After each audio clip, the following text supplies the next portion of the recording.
Es un gran honor para mí y para Mevi presentar y tener como invitado al doctor Alfredo Lauría. El doctor Lauría es médico, egresado con diploma de honor de la UBA, es médico de familia, médico homeópata unicista, médico ayurveda, director del curso y posgrado de medicina ayurveda de la Universidad Maimónides, que tuve la suerte de hacer y compartir, fundador y director del Centro Argentino de Medicina Ayurveda y Ciencias para la Salud, el CEAMA, director del primer curso de Medicina Ayurveda dictado en la Universidad Nacional de Formosa, miembro del Comité Científico Editorial del Journal International Interdisciplinario de la Universidad Dev Sanskriti de Hardware, India, secretario de la Fundación Arsha Vidya, que es Conocimiento de los Sabios, de Buenos Aires, Argentina, conferencista internacional de varios temas y autor también de varios temas de libros de yoga, vedanta, alimentación y medicina ayurveda, entre otros. Así que, Alfredo, te escuchamos. Bueno, muchas gracias. Muchísimas gracias, Cristian, por la invitación y para poder compartir con todos ustedes un poquito de esta sabiduría ancestral que nos está apasionando ya desde hace unos cuantos años a varios de nosotros.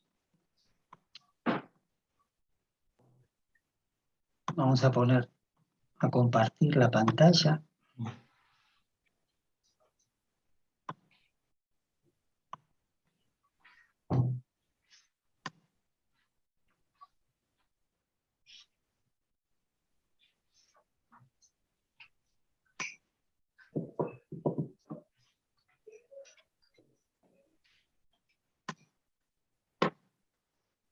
Bueno, vamos a empezar. La medicina ayurvédica data de aproximadamente unos 5.000 años. 5.000 años que hay algunos registros, los primeros de ellos fueron hechos en hojas de palma, antes de la escritura, ¿no? Antes del invento del papel y de la tinta.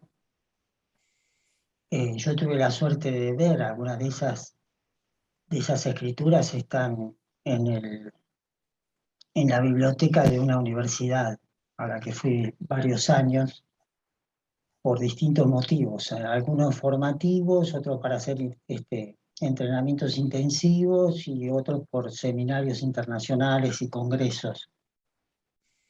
Y realmente es impactante verlo, ¿no? Que cómo a partir de esas hojitas de palma escritas en sánscrito, que estaban guardadas como una reliquia y conservadas, así eran como un papelito finito, ¿no? Que si uno lo tocaba un poquito más fuerte se rompía, y ahí estaba, era emocionante verlo porque ahí estaban las bases de lo que dejaron como legado estos antiguos sabios de la India.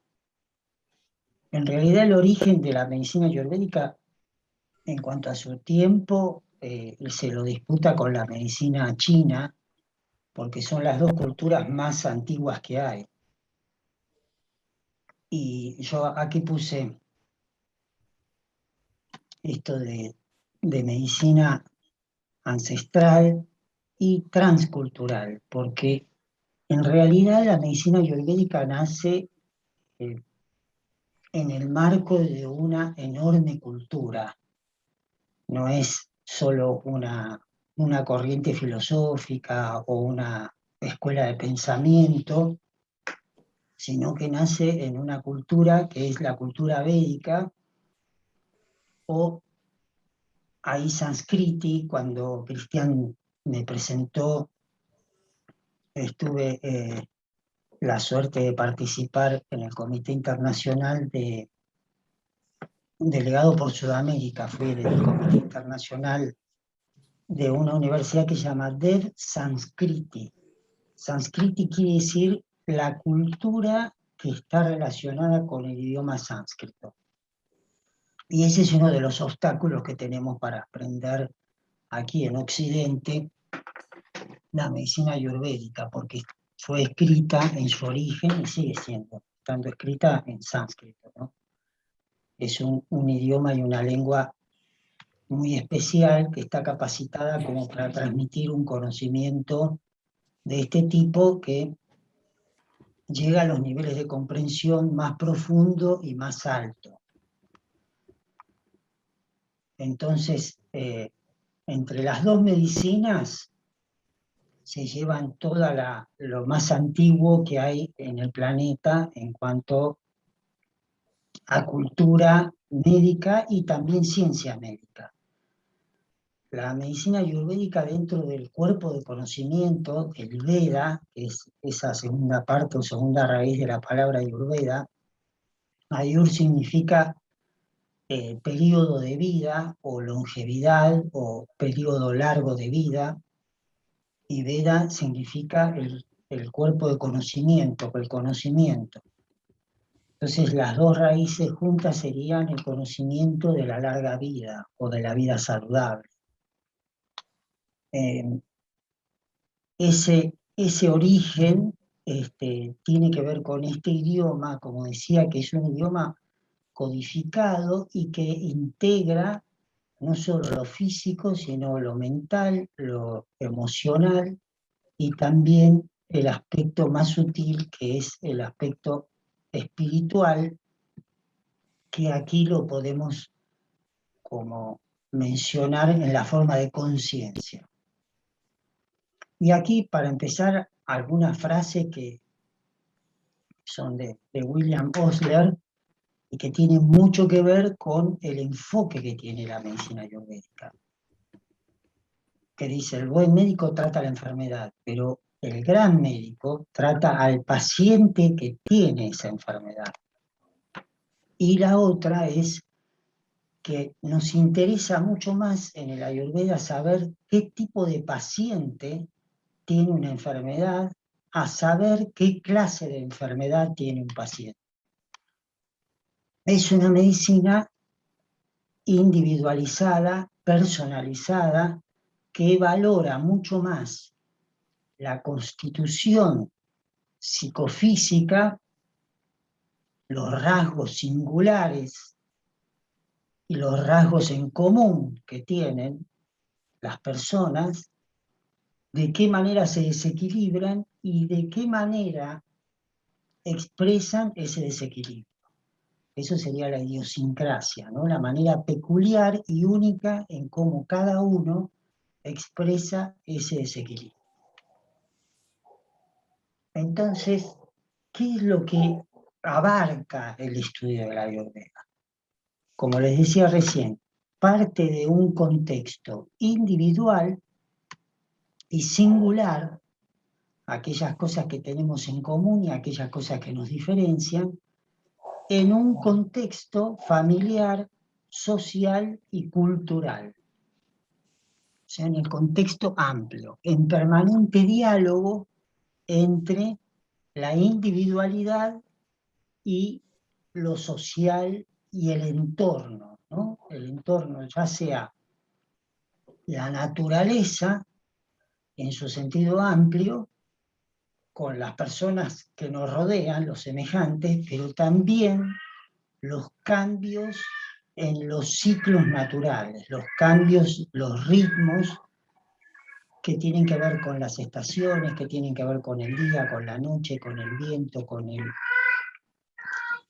aire, con el sol, con la luna, o sea, está absolutamente integrado. Y eso es lo que genera o hace surgir este modelo holístico o de totalidad, y en la relación de fuerzas o en esta comunicación o esta sincronización entre el hombre como una totalidad relacionándose, comunicándose con otra totalidad que es el entorno.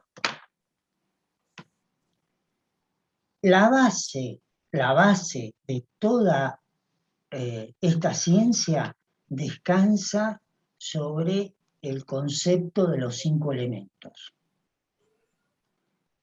Están en la creación, en lo macrocósmico, y están en el microcosmos, que es el complejo cuerpo, mente, sentidos, que tiene que ver con el hombre. El primero de los elementos tiene que ver con el espacio. El espacio es el primer elemento que aparece en la creación y es el que permite que suceda el Big Bang, ¿no? Esto, un poquito, esta imagen apunta a recordar eso.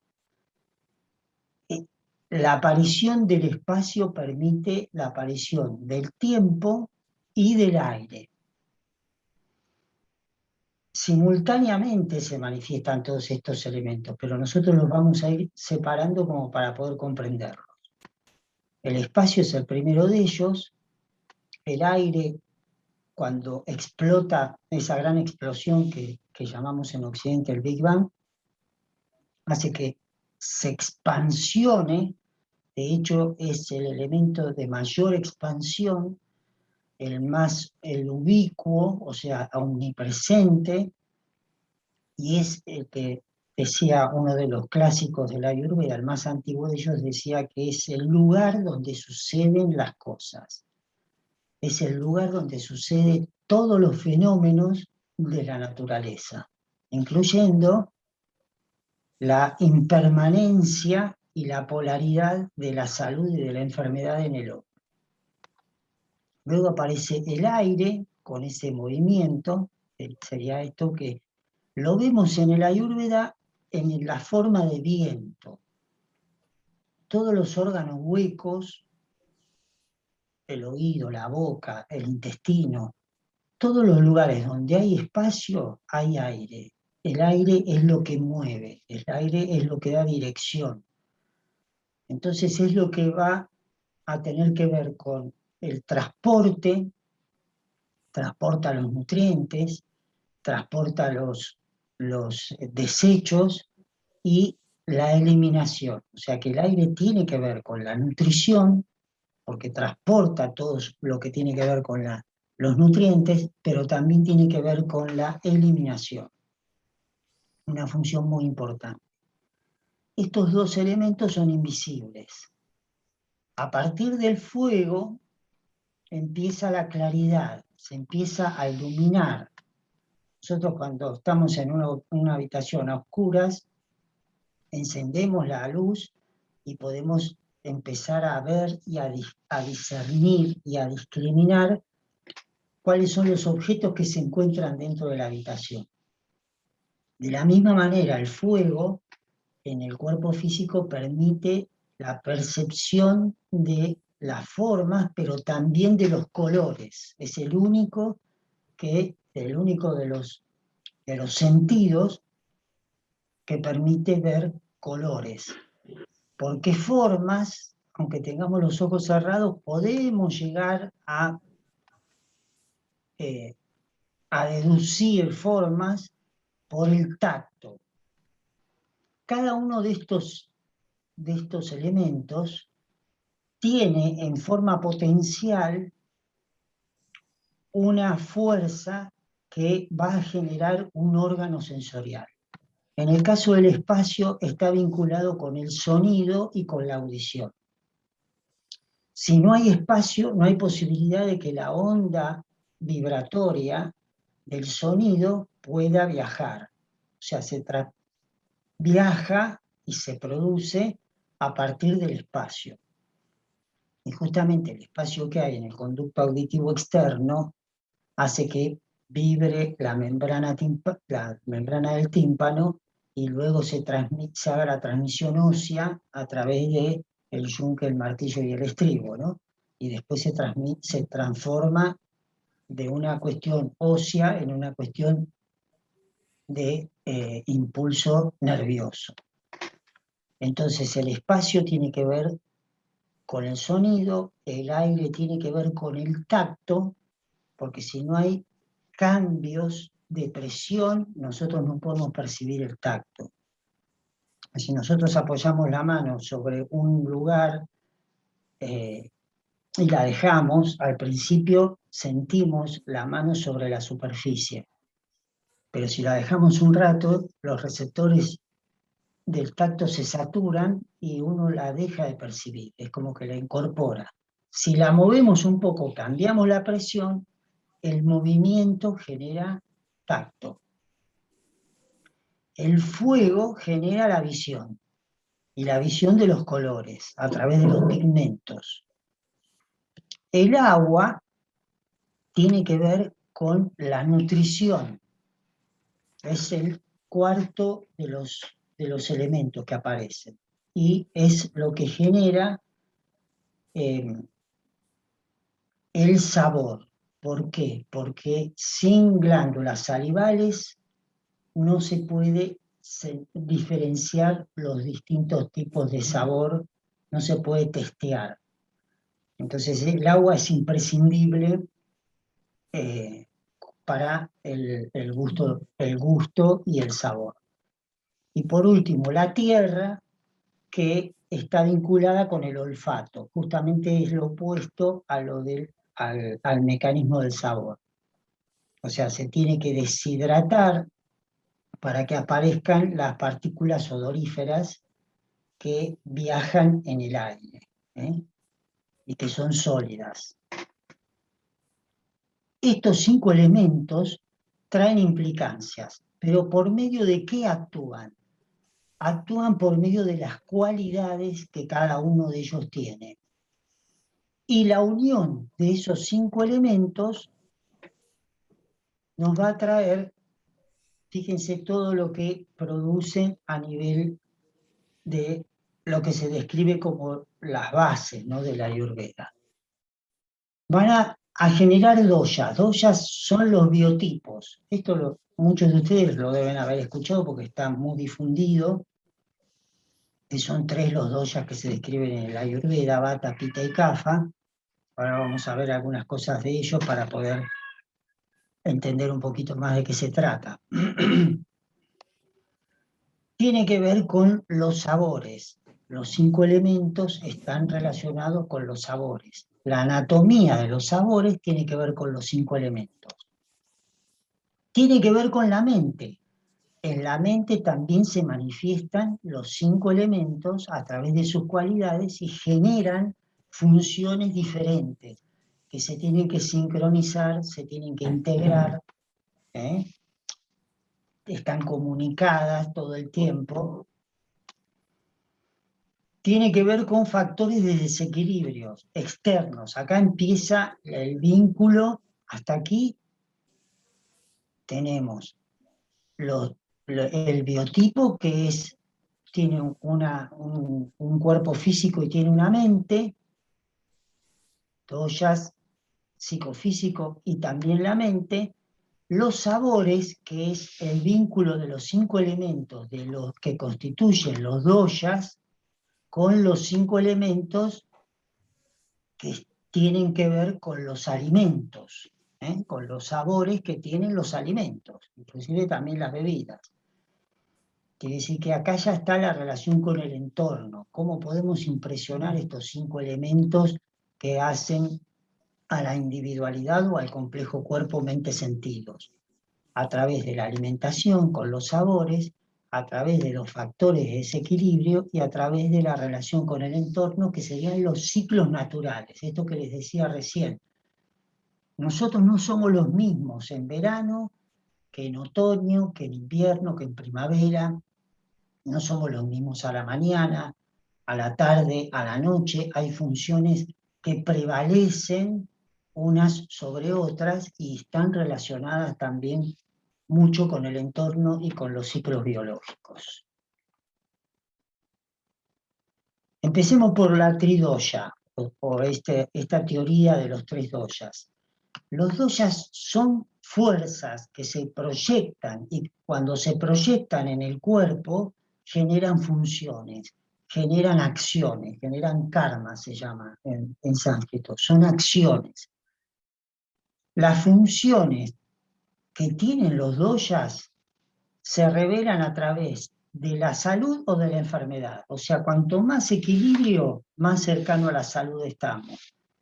Cuanto más nos alejamos de ese equilibrio, más nos vamos a ir desequilibrando hasta manifestar una enfermedad.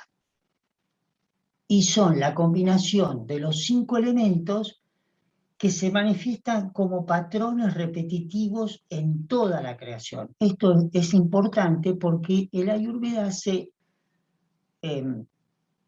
hincapié en leyes fundamentales que la rigen, que está todo el tiempo relacionando estas dos totalidades, que son la totalidad del equipo cuerpo-mente-sentidos con la totalidad del entorno. Y dice que el microcosmos reproduce al macrocosmos, o sea que todo lo que sucede en la creación sucede también o se repite o se replica en las diferentes funciones que tienen que ver con la integración entre lo estructural y lo funcional, que eso también Stridosha habla de la relación que hay entre la estructura y la función, y habla de la unión indisoluble que hay entre el cuerpo y la mente.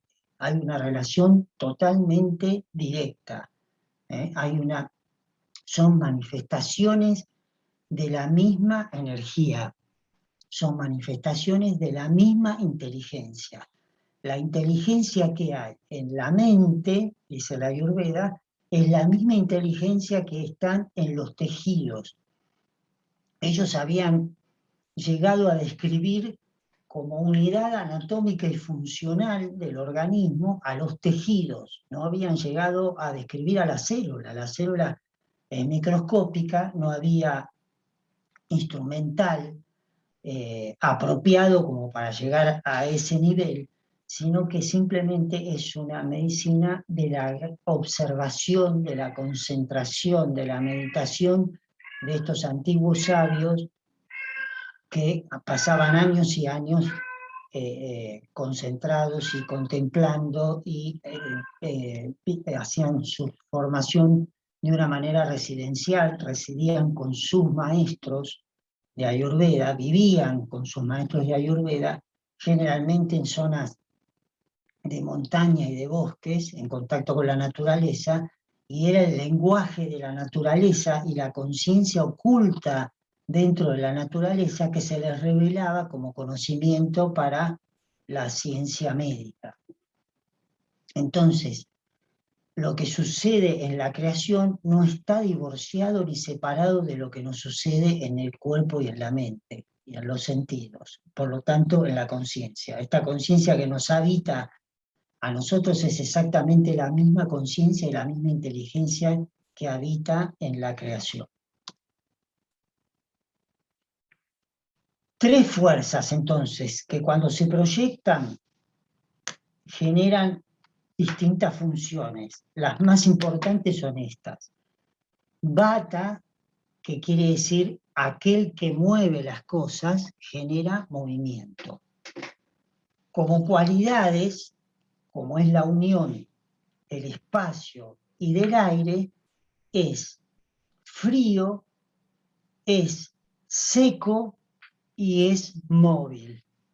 Son 3 de muchas cualidades, pero 3 que son fundamentales porque sirven para el diagnóstico, para los pronósticos y para empezar a armar las estrategias de tratamiento. Pita, que es la unión del agua y del fuego, es aquello que transforma, es el rey de la conversión. La principal cualidad que tiene Pita es la de generar calor. De hecho, es el único dosha que tiene fuego y por lo tanto es caliente. Es el que está capacitado para romper, para hacer el breakdown de la digestión. Rompe las macromoléculas en moléculas más pequeñas para que pueda ser asimilada, absorbida y asimilada por el organismo para que genere la energía necesaria para la vida. Y Kapha, que es la unión del agua y la tierra, y es todo aquello que genera estructura, lo que genera nutrición, lo que genera crecimiento. El Kapha es también frío, es pesado, es estable y es húmedo. A diferencia, es exactamente opuesto a las cualidades de Vata.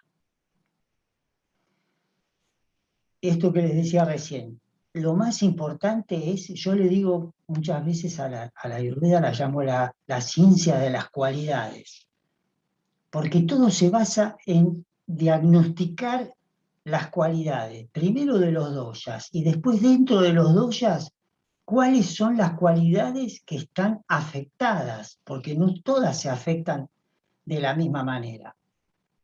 Entonces hay dos aspectos, uno que son los lugares anatómicos, que tienen lugares precisos donde predominan, y el tipo de cualidades que se transforman en la gran fisiología ayurvédica. ¿Cómo es esa dinámica? De ahí salen los diferentes grados de salud, de desequilibrio y de enfermedad. Les decía recién, la unión del espacio con el aire es Vata, es aquel que mueve las cosas, es el movimiento, es sinónimo de vida. Donde hay vida hay movimiento. Cuando el movimiento se detiene, se paró el corazón, se paran los pulmones y bueno, tenemos que partir. Entonces todo lo que tiene que ver con el movimiento, absorción, transporte y eliminación, tiene que ver con la energía de movimiento, por eso energía cinética, energía eléctrica.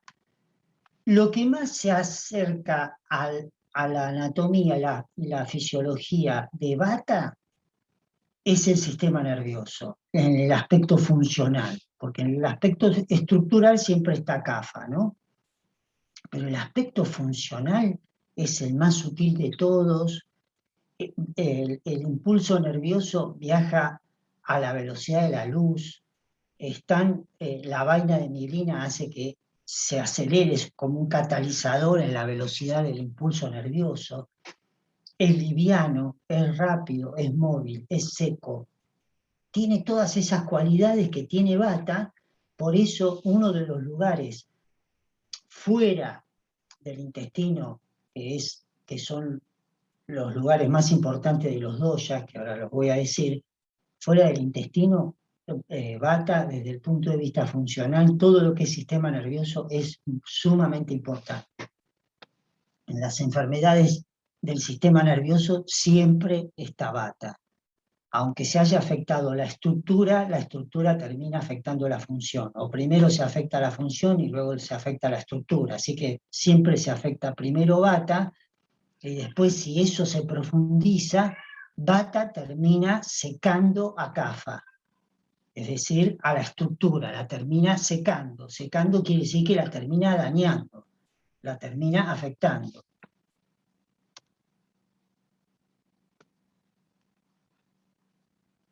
Y todo en el Ayurveda tiene un aspecto físico, fisiológico y un aspecto mental.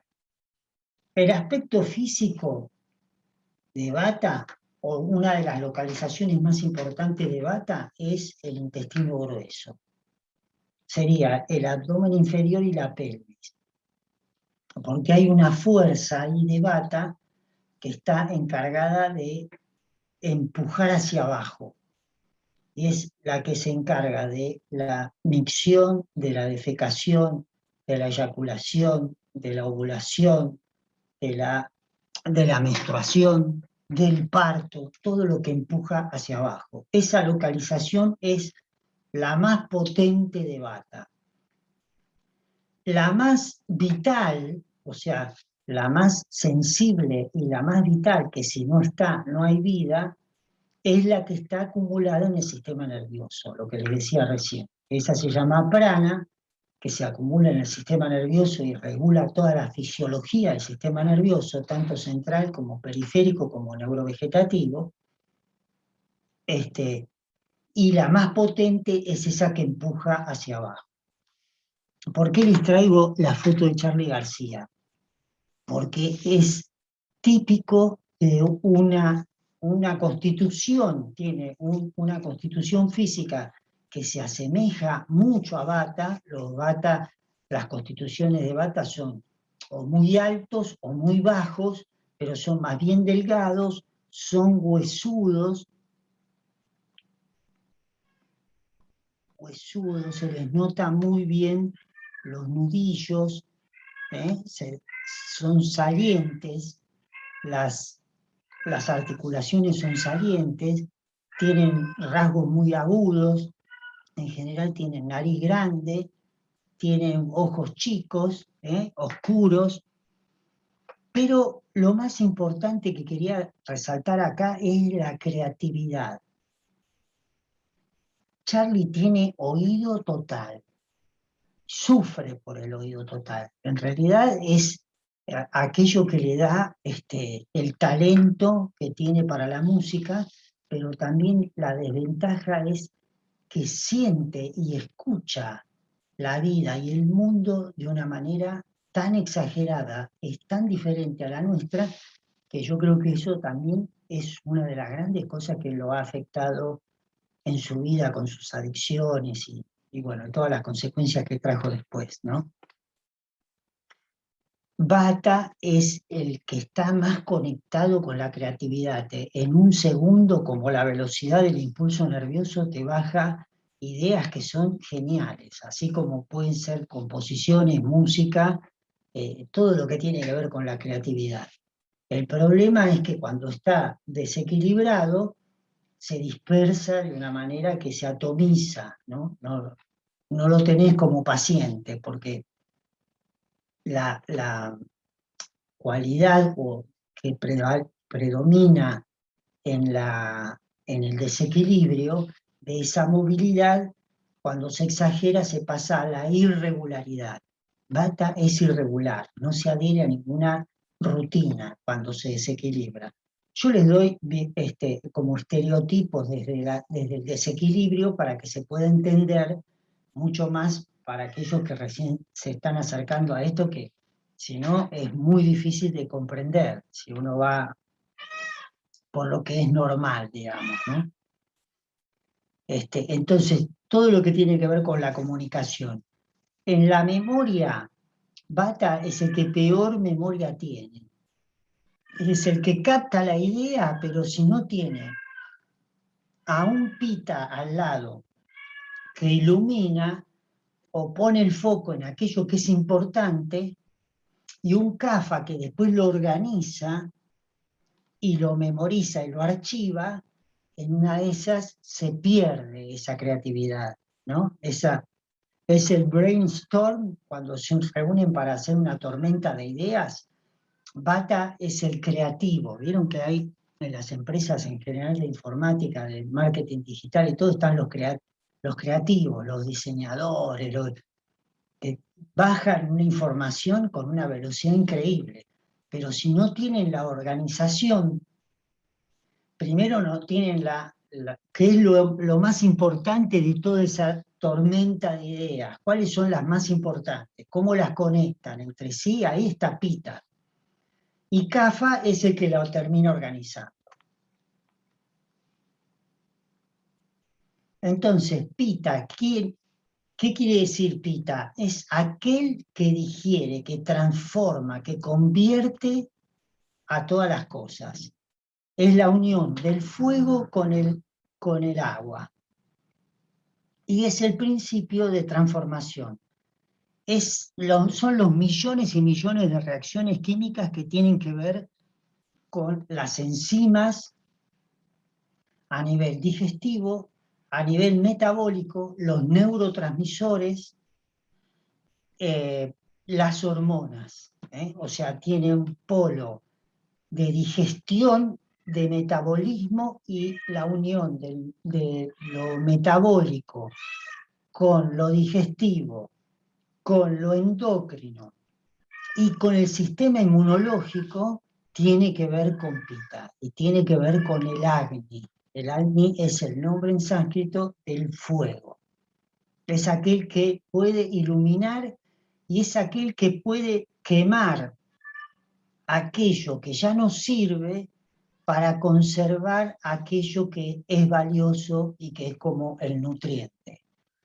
En una situación emocional, uno vive una cuestión, supónganse, de una separación, de un divorcio, y pasan un montón de cosas y suceden un montón de cosas en la vida de esas dos personas, y en el momento que está sucediendo es el tsunami o el terremoto que genera Vata. Vata es el movimiento, el cimbronazo, ¿no? Que termina secando tanto esa fuerza que seca, quiebra la tierra, abre la tierra, rompe, ¿no? Yo les decía, cuando Vata se exagera, seca a Kapha, la resquebraja la tierra y la termina abriendo. Ahí se produce la separación. Cuando empieza a pasar el tiempo, lo que hace Pita es el proceso de digerir qué es lo que pasó. Y la digestión incluye dos acciones que son muy importantes, que son la de separar el nutriente del desecho. En toda digestión y en toda acción que supone calor, que supone fuego, hay una parte que sirve y hay otra parte que no sirve. Hay, ayudado por Vata, ayudado por el aire, que el aire le da oxígeno a la llama para que pueda subir y para que pueda iluminar como corresponde, ahí hay una observación de cooperación que se da a lo largo de toda la creación y por supuesto que se da en la dinámica de los doshas, en el cuerpo y en la mente. Entonces ahí Vata ayuda a Pita para que pueda iluminar y pueda decir qué es lo importante, para qué te sirvió pasar por esa experiencia, cuál es la conclusión, cuál es la síntesis de todo eso. Y aquello que ya no te sirve, poder eliminarlo. Ahí lo transporta Vata, y esta fuerza que yo les decía que está en el abdomen inferior y en la pelvis, también está en la mente, llevándose los pensamientos y las emociones que son parásitos, que son toxinas, que son tóxicos, que ya no le sirven al cuerpo, para dejar aquella esencia que es el aprendizaje que lo va a grabar y lo va a archivar Kapha. En la psicología, esto es cuando está en equilibrio, ¿no, Pita? Cuando está en desequilibrio, de inteligente, de líder, de valiente, de líder por su talento, ¿no? No el líder porque es un dictador. Cuando se desequilibra, sí es un dictador, no le interesa aplastar a nadie para poder sobresalir él, se pone irritable, se pone crítico, se pone violento, se pone colérico, estalla por cualquier cosa. Y puse acá la imagen de Messi porque es...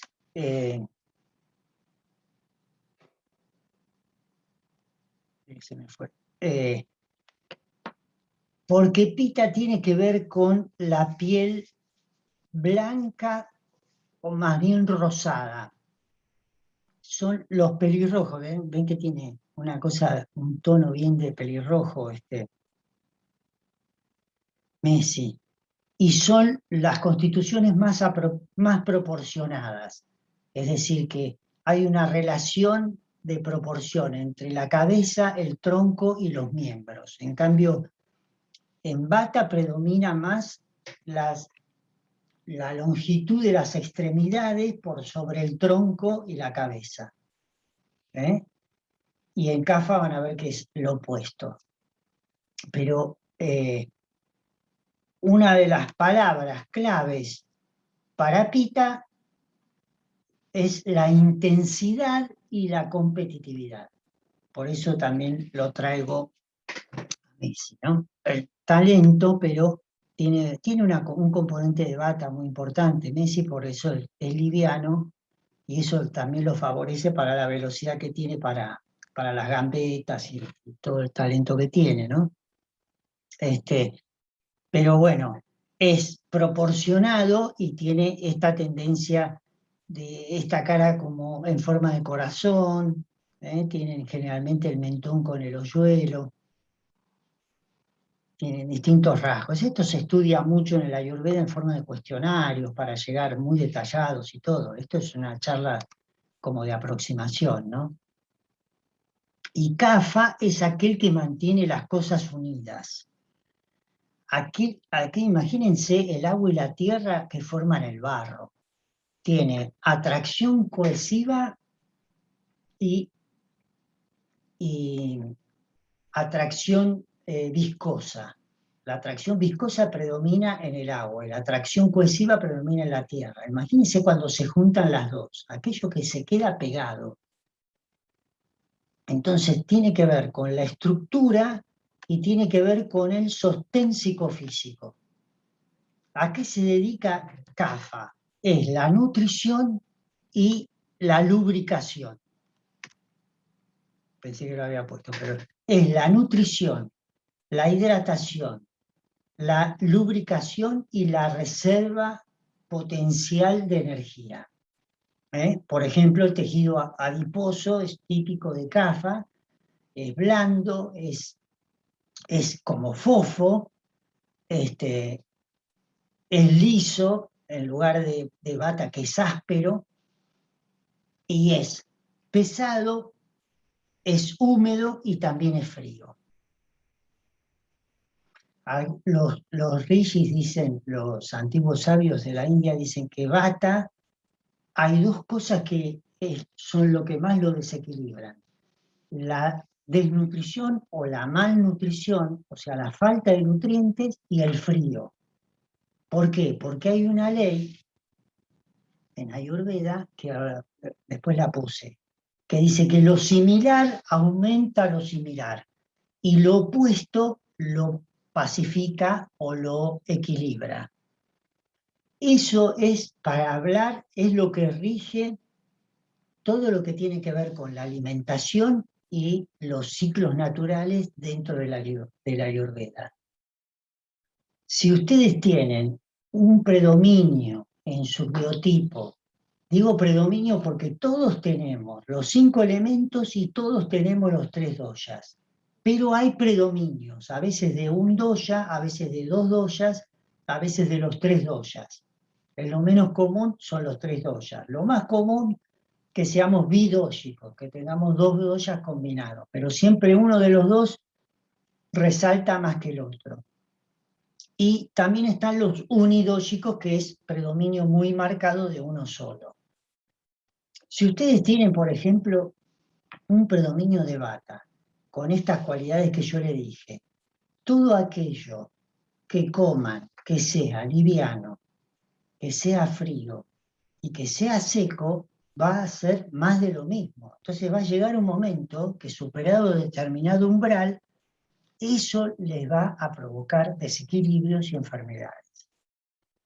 La pita lo mismo, si es tendencia a producir calor y yo doy cosas calientes, más bien ácidas o más bien saladas, que aumentan el calor, esto va a aumentar la temperatura del cuerpo, va a provocar primero prurito y después quemazón y después penetra, porque es sutil el fuego, penetra hasta los lugares más recónditos del organismo, los tejidos y las células, y las termina quemando.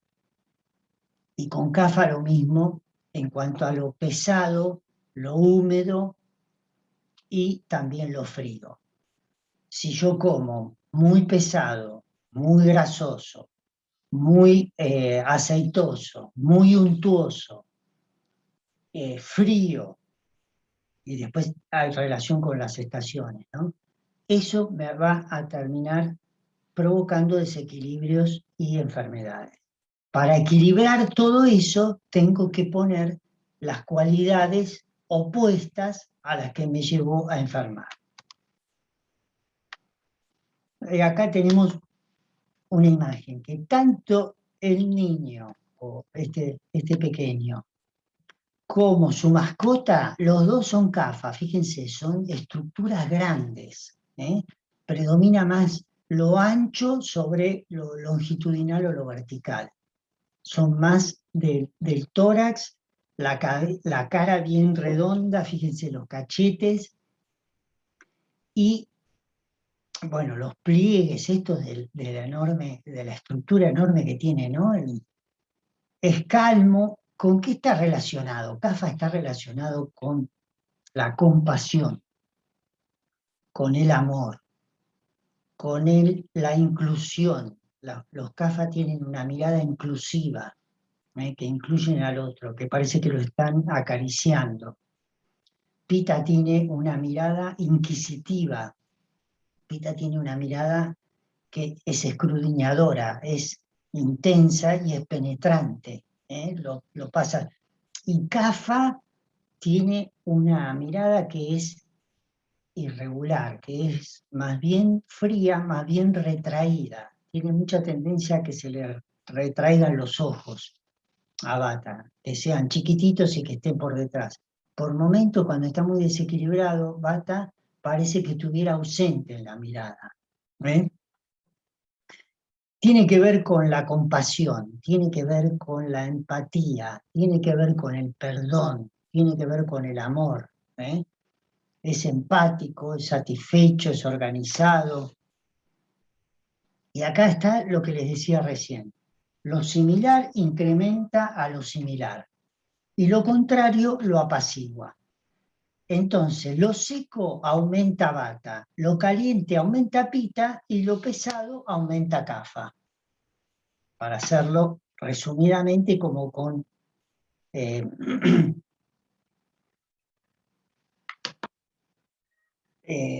basándonos en uno de los 6 o 7 cualidades que tiene cada uno de ellos. Fíjense. Con 12. Hola. Bien ancho, alto el color. Qué raro, tan buen precio tenemos. Por favor, hay alguien que tiene el micrófono abierto. Sí, si puede estaríamos ganando el 100%. Pues, 110.000 el pagarles encima. Liliana. ¿Vos de dónde? Liliana. Qué raro. Liliana. Claro que no googleó. Bueno. Claro que no googleó y se comunicó, ¿no? El dulce es la unión de la tierra con el agua. El ácido, para que se lo sepan ahora, pero lo que quiero decirles es por qué estos 5 elementos vinculan tanto los doyas como los sabores. Y acá está la gran herramienta, una de los grandes fundamentos que habla de por qué la importancia de la dieta dentro de la Ayurveda. Porque es una manera muy directa de impresionar o de influenciar sobre los doyas, sobre los elementos que forman los doyas y sobre las cualidades que forman los doyas. En la mente, fíjense, hay una parte más externa de la mente que tiene que ver con la percepción sensorial, el procesamiento de las experiencias, de lo fenoménico, de toda la información que traen los sentidos, los 5 sentidos sensoriales, y en el Ayurveda hay 10 sentidos, hay 5 sensoriales y 5 de acción, no importa, son 10. Todo eso trae información, llega a esta primera parte de la mente, que es la conexión con el mundo externo, y tiene que ver con las emociones y con los sentimientos. ¿Quién la rige? El elemento agua. Después está la mente intermedia, que tiene que ver con el discernimiento, tiene que ver con la determinación. Es lo que diferencia lo bueno de lo malo, lo que es real de lo que es aparente, lo que es importante de lo que es superfluo. Parece una pavada, pero nos puede llevar toda la vida aprender esto. Y ese está regido ¿por quién? Por el elemento fuego, que es el que ilumina, es el que permite diferenciar qué es el nutriente de la toxina o del material de desecho, lo que les decía antes con el ejemplo de la separación y demás. Después tenemos una parte que es la más profunda de las capas de la mente, que tiene que ver con las memorias, y eso se llama Chitán, son las memorias, las latencias, ahí están grabadas las acciones. Dentro del Veda está la creencia de la reencarnación, entonces están grabadas las acciones, inclusive de vidas pasadas. Y algunos lo pueden haber escuchado porque se habla de registros akáshicos. Akash es el nombre en sánscrito del espacio. Fíjense que el espacio virtual por el que nos estamos comunicando ahora, ese espacio también, es el aspecto que tiene el espacio de tener, cuando se despliega, tiene aspectos que son físicos, pero tiene aspectos que son sutiles, porque yo digo, ¿cómo puede ser que le estemos pagando la iCloud, vos estés comprando memoria? ¿Dónde está la escritura? ¿Dónde está el boleto de compra y venta de ese?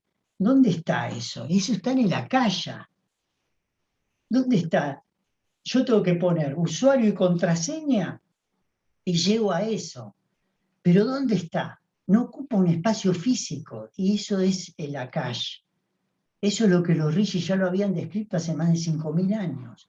Y muchos hablan de abrir los registros akáshicos. Ahí están las memorias de esta vida, pero también de vidas pasadas, inclusive de vidas de nuestros ancestros, de nuestros padres, abuelos. Muy interesante. ¿A quién responde? Justamente, no podría ser de otra manera que no respondiera al elemento espacio. Fundamental, si no hay espacio y no está ese espacio virtual, ¿dónde se están memorizando? Ahora es más fácil explicar esto con el avance tecnológico y la informática, pero imagínense hace 15 o 20 años atrás, ¿cómo lo explicábamos este aspecto de la calle o del espacio? Era muy difícil, porque uno lo que no toca y lo que no ve es muy difícil de explicarlo, ¿no? No tener el ejemplo. Y por supuesto que es el aire el que está junto con el espacio, y el aire es el que transporta, el aire es el que va a buscar la memoria que está acumulada en Kapha y en Chitán, en la parte profunda, y la trae a la conciencia, la trae hacia el Buddhi, para que el Buddhi pueda iluminar y pueda decir, ah, mirá, esto es lo que pasó.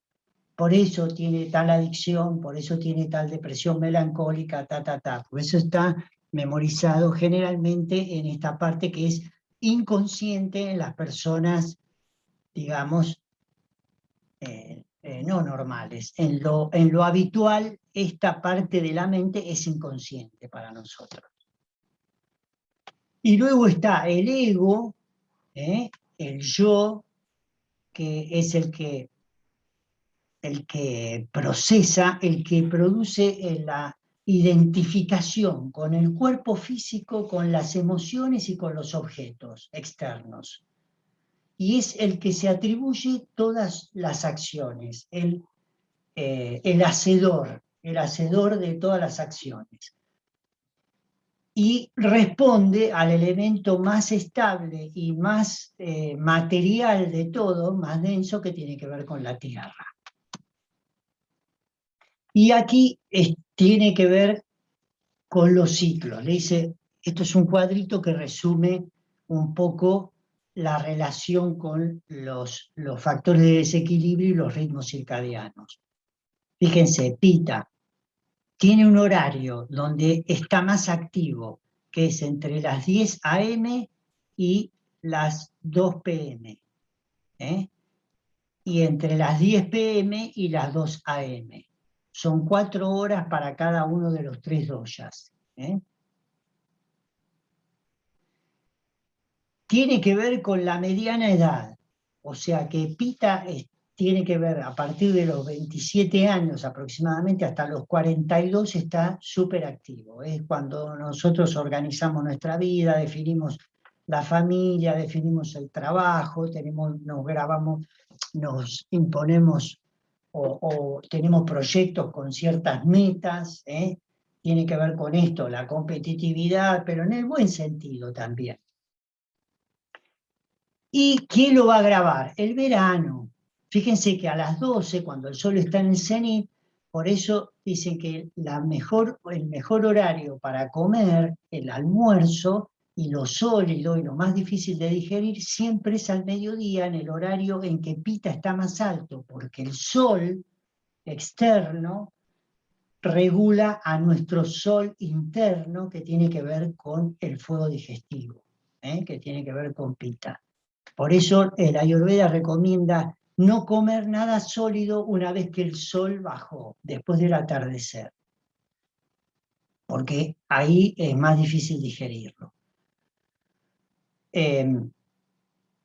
Vata tiene que ver, está entre las 2 y las 6, 2 AM, 6 AM y 2 PM y 6 PM. Tiene que ver con la vejez. A partir de los 54 a 56 años empieza a aumentar. Nos vamos embatizando, nos vamos secando. Aparece la osteopenia, aparece la sarcopenia, aparece la dinapenia. Nos vamos achicando, se achica la masa muscular. Eso porque el aire empieza a aumentar, se transforma en viento, te achica, te seca. Estamos más predispuestos a las fracturas, a las tendinitis, a la ruptura de los músculos, etc. ¿Cuándo se afecta? Cuando hay frío y viento. El frío, el viento y la sequedad es lo que más exalta lo similar, aumenta lo similar. Las estaciones de transición, otoño y primavera. Fíjense, esta primavera, estos comienzos son muy fríos, son muy ventosos y, bueno, este año hemos tenido la corriente del Niño, que es una sequedad tremenda. El otoño lo mismo, el invierno también fue muy seco. Kapha tiene que ver con la niñez. ¿Cuál es el producto de desecho de Kapha, de todo el crecimiento? La producción de moco. Fíjense que los chicos, es la primera, de los 0 a los 14 años predomina Kapha, donde se forman todos los órganos, se terminan de madurar, el crecimiento, la talla, el peso, la prepubertad. Justo con la pubertad aparece Pita también porque tiene que ver con lo hormonal y demás. Pero Kapha produce moco. Los chicos sin moco no son chicos. La mucosidad es normal porque es lo que Kapha está produciendo. Se transforma en exagerada cuando hay cierto tipo de patologías. Por eso Kapha predomina en la niñez. Fíjense que son opuestos en sus cualidades, Vata y Kapha, y son opuestos en las etapas de la vida. La primera etapa domina Kapha. La última etapa domina Vata. En el medio, Pita. Y así es todo. La estructura Kapha es la más grande. Vata es la más chica, la más delgada. Pita está en el medio. Así es en muchas. Kapha se acumula en el invierno. El frío es un dosha frío. Esto frío y húmedo, si hay mayor humedad, más todavía. Y va entre las 6 y las 10 de la mañana.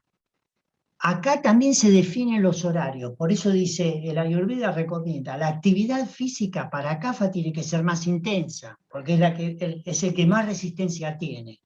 Kapha siempre da una cualidad de resistencia a enfermar. Los que tienen un componente de Kapha en general tienen la mejor salud. Fueron bendecidos con un buen sistema inmunológico y una buena resistencia a enfermar. ¿Cuándo hacer actividad física? Entre las 6 de la mañana y las 10 de la mañana, actividad de Kapha, donde está todo el metabolismo, más que nada hacia el anabolismo. Trata de acopiar. Entonces ahí la actividad física, que aumenta mucho el fuego quema, el fuego quema. Entonces quema el exceso de colesterol, de triglicéridos, quema el exceso de glucosa, etcétera, etcétera. Por eso estos horarios son muy importantes y el juego entre el sol, la luna y el viento, que son los que en sus alternancias regulan los ciclos biológicos y las etapas en cada uno de los doyas.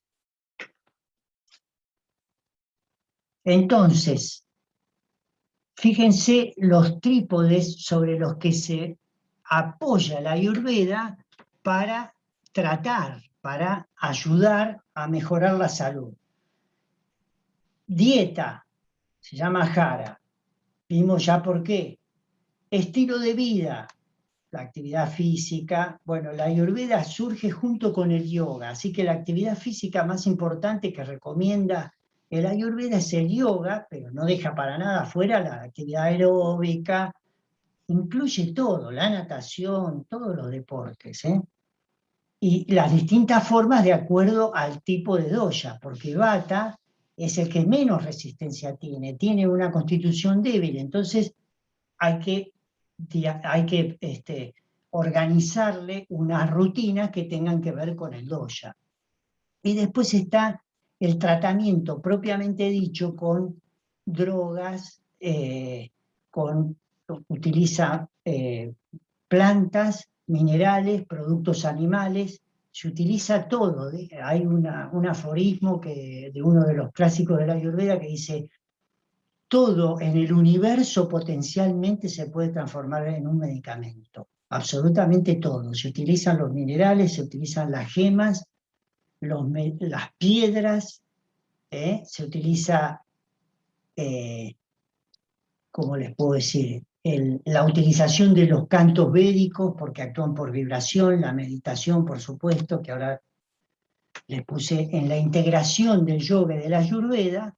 El trípode se forma así: la dieta se repite, el estilo de vida se repite, y hay espiritualidad, o la parte espiritual, que tiene que ver con el yoga, el pranayama, o sea, los ejercicios respiratorios, la meditación. Me fui un poco del horario, Cristian, no sé si hay tiempo, digo estas acciones y ya está. Dale, dale. Bueno, para que tengamos una idea de cómo funcionan y hasta dónde llega el concepto de los 5 elementos. Fíjense, voy a mencionar 5 acciones terapéuticas que están vinculadas con los 5 elementos. Con la tierra, ¿qué tiene que ver? La alimentación y los medicamentos. ¿Por qué? Porque los alimentos fundamentalmente tienen los 6 sabores, pero predomina la tierra y el agua. Entonces, la tierra y el agua tienen que ver con se llaman dravias, en el Ayurveda se llama dravia a todo lo que es una sustancia. Tus alimentos son tus medicamentos y tus medicamentos son tus alimentos. El aforismo el otro principio fundamental de la Ayurveda. Acá pongo aromaterapia, ¿por qué? Porque les dije que la tierra está relacionada con el olfato. Entonces, el olfato puede llegar a ser una vía de abordaje también terapéutico. Para el agua, ¿qué tenemos?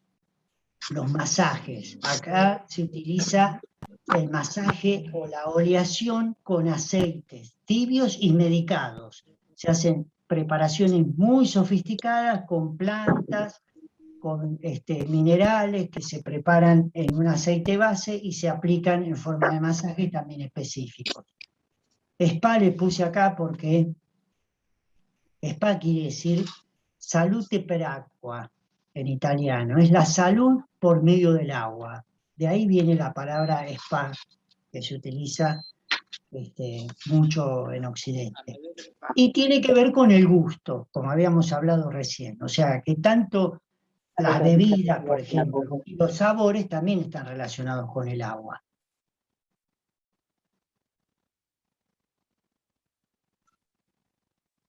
El fuego tiene que ver con el ejercicio físico, porque una de las terapias más importantes para subir el fuego digestivo es el ejercicio físico.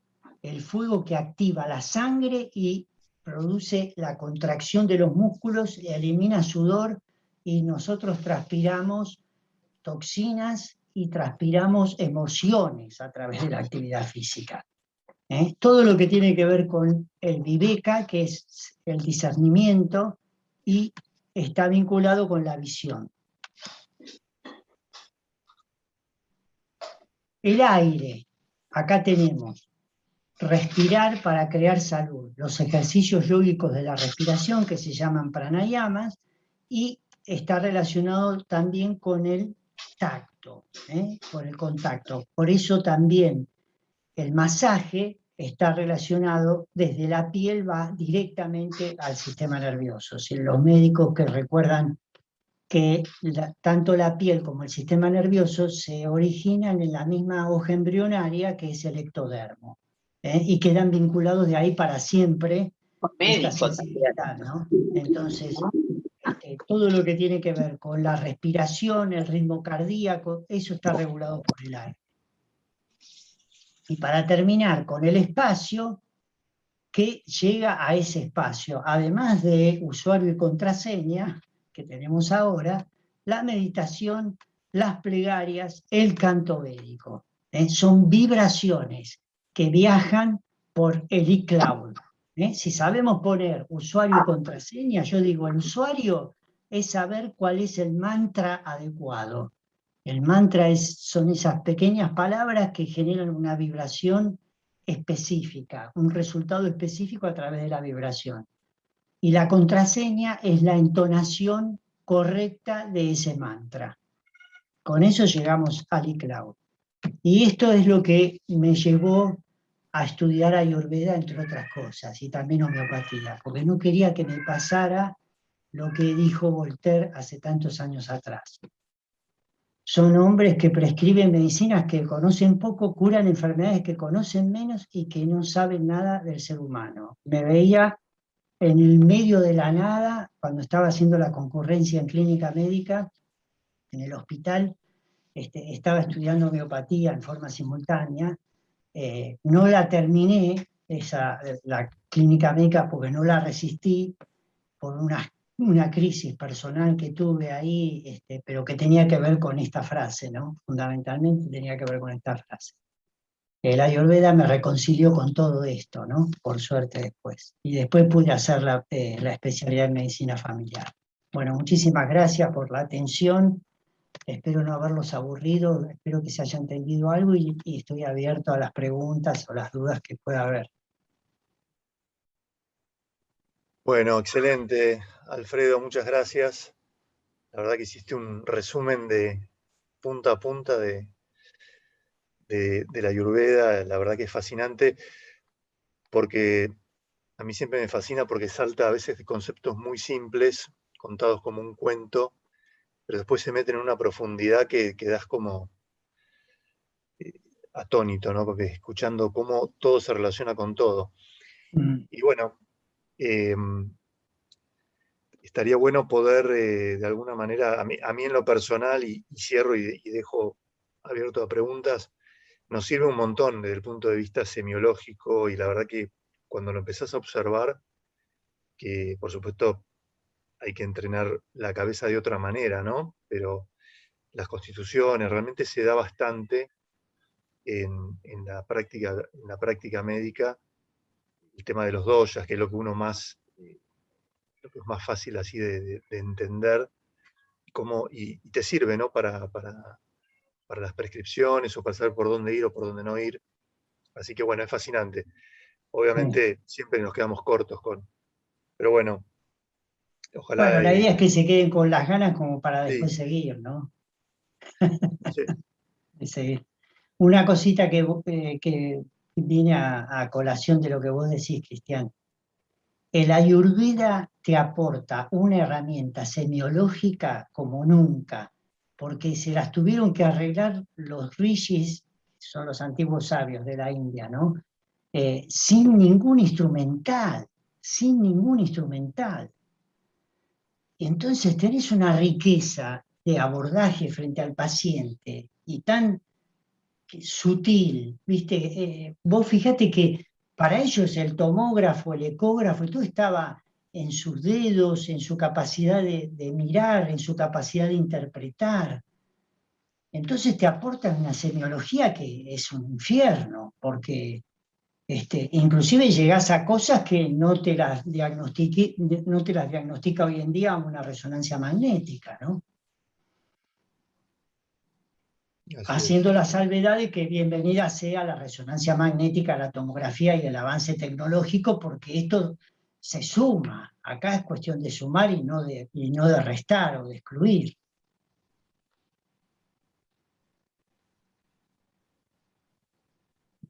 Bien. No sé si hay alguna pregunta.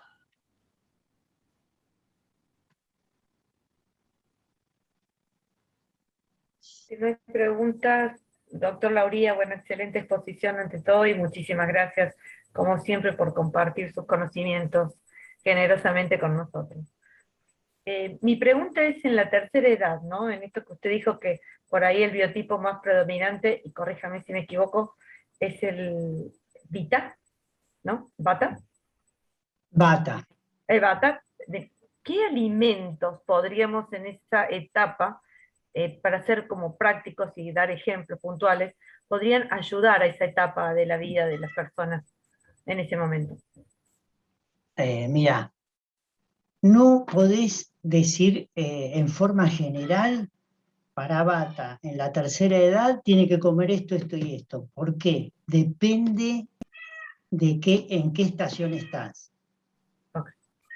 No es lo mismo estos parámetros que vos definiste en el verano, que en el otoño, que en el invierno y que en la primavera. En realidad, para complicarlo un poquito más, la Ayurveda divide, las estaciones son 6, no son 4.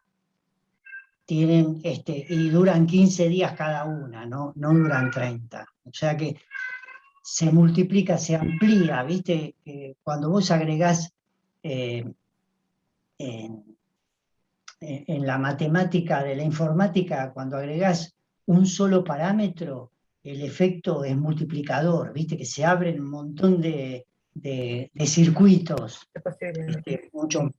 Entonces, por lo menos para contestarte en lo que vos decís, Bata, en la tercera edad y en verano, tenés que untarlo, te iba a decir, tenés que lubricar mucho, porque el calor, el aumento del calor, te puede exaltar la sequedad. Y cuanto más sequedad hay, más riesgo hay de que te puedas desequilibrar. Entonces, a pesar de que haga calor, y que esto yo lo he visto en India siempre, ¿no? Consumir sopas. No confiarse con que hace mucho calor afuera, entonces ¿cómo te vas a tomar una sopa caliente? No importa, porque Bata tiene una tendencia a perder muy fácilmente los minerales, que son la estructura que tiene que ver con Kapha. Entonces, si transpirás, perdés sales, perdés minerales, y la mejor forma de incorporarlos es a través de la sopa.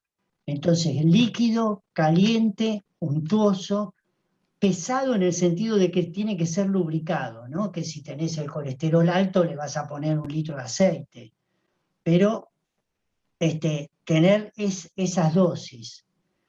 En los dos, en el otoño y en la primavera, cuanto más viento hay, tenés que lubricar más. O sea, la consigna que está siempre como presente a lo largo de todas las estaciones para Bata en la tercera edad es que tenés que observar mucho la temperatura, o sea, el frío, y el segundo es la liviandad, y el tercero es la movilidad.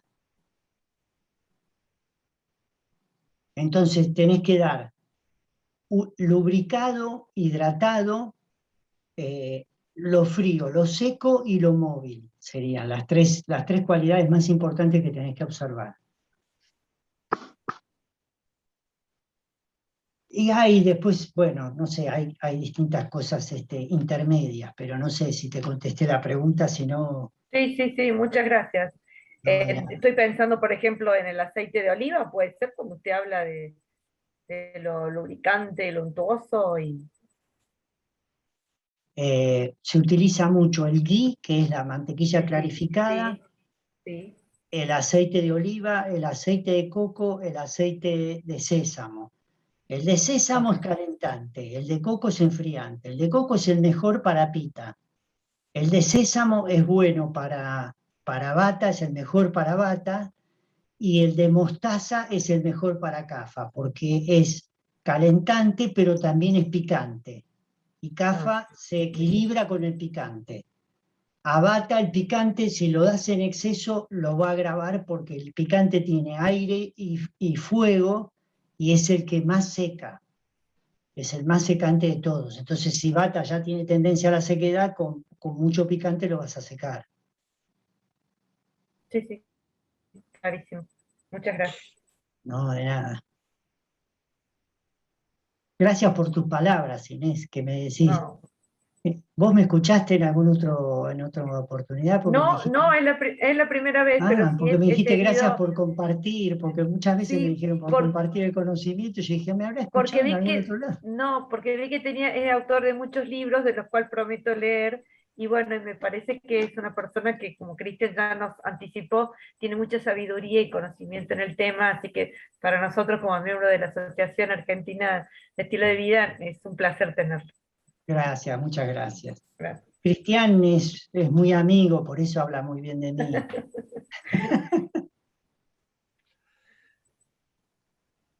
Una admiración profunda.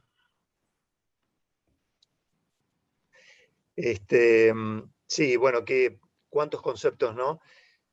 Por ahí en uno se quiere llevar como los tips, ¿no? De qué dar en cada caso, pero bueno, será cuestión de por ahí en algún momento de ir profundizando un poquito más, poder tener como una primera línea de conocimiento de esto, y el que quiera profundizar, bueno, ya es otro camino, ¿no? Pero la verdad que a nosotros nos viene muy bien tener estas herramientas para manejar con mucha simpleza, y para no errarle, ¿no? Porque la verdad que si uno se pone a pensar y a observar, realmente todo empieza a conectarse con todo, y es así.